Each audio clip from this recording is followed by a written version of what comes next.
Many organizations implementing customer-centric selling are putting a common terminology in place to be used to view and assess opportunities.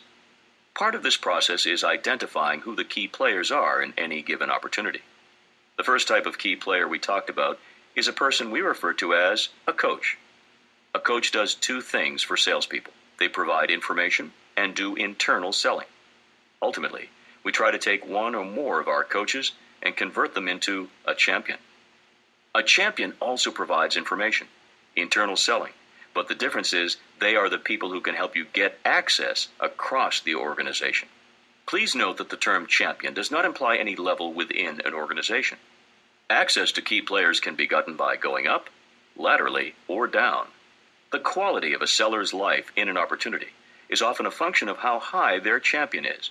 In an ideal world, your champion can also be the decision maker. The decision maker is the person who can get what they want regardless of their job title, effectively the person who can cause a decision to be made. The financial approver is the next type of key player. This is the person who approves the funding, even if it's an unbudgeted project. The user is whoever uses your products and services on a daily basis. Beneficiaries are people that derive benefit from the implementation of an offering. And finally, adversaries. When we encounter adversaries within an opportunity, there are three objectives that we have. Ideally, convert them. If we can't convert them, we'll talk about how to neutralize them.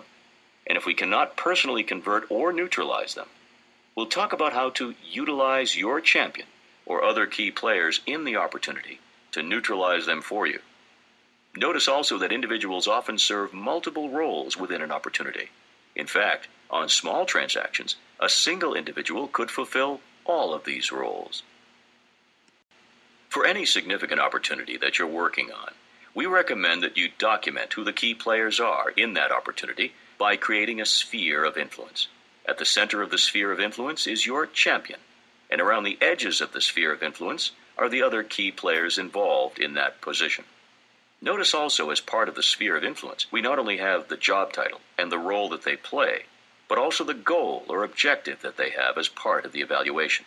Take a moment to study the slide, because it's one of the deliverables that you'll be asked to create as part of the workshop. The next core concept of customer-centric selling is that emotional decisions are justified by value and logic. It's been well documented through research and surveys that the number one thing that people as individuals and organizations resist is change. It's our job as the salesperson to equip our prospects with the value and the logic that they're going to need to justify changing the way they do things.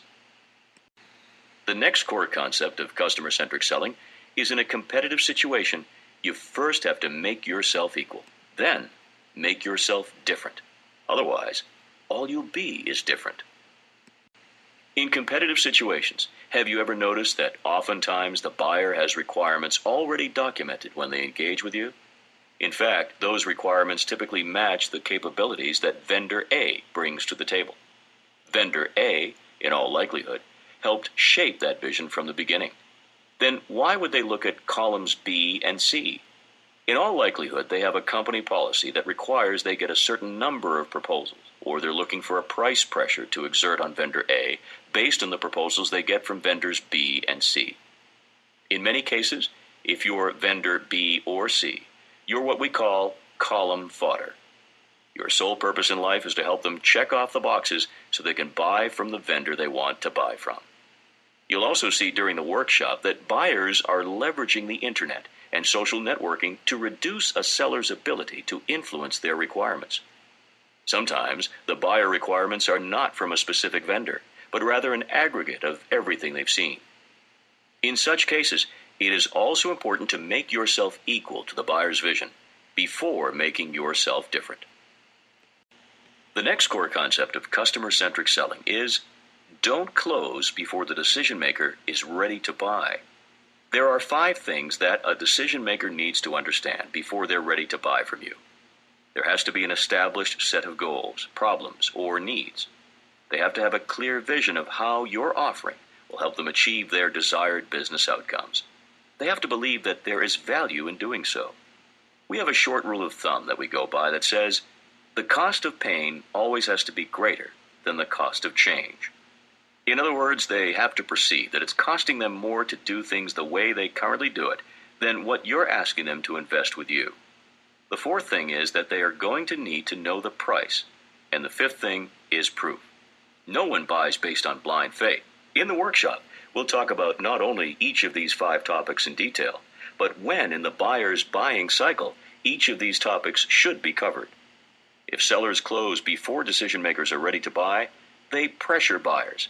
In doing so, usually one of 2 things happens. The seller gets the business, but has to discount to incent the buyer to make the decision early. The seller is so persistent, the buyer decides not to buy from them. The final core concept of customer-centric selling. Bad news early is good news. If you're not going to get a deal 6 months from now, I'd rather find that out today than go to 6 months of spending time, energy, and resources only to find out exactly the same thing. Some sellers are hesitant to disqualify opportunities, but they run the risk of wasting time, effort, and resources on low probability situations. Thank you for taking the time to complete this online tutorial. I hope you found it helpful. If you have any questions, the instructor at the workshop will be happy to discuss any of the material that I've covered in this online session.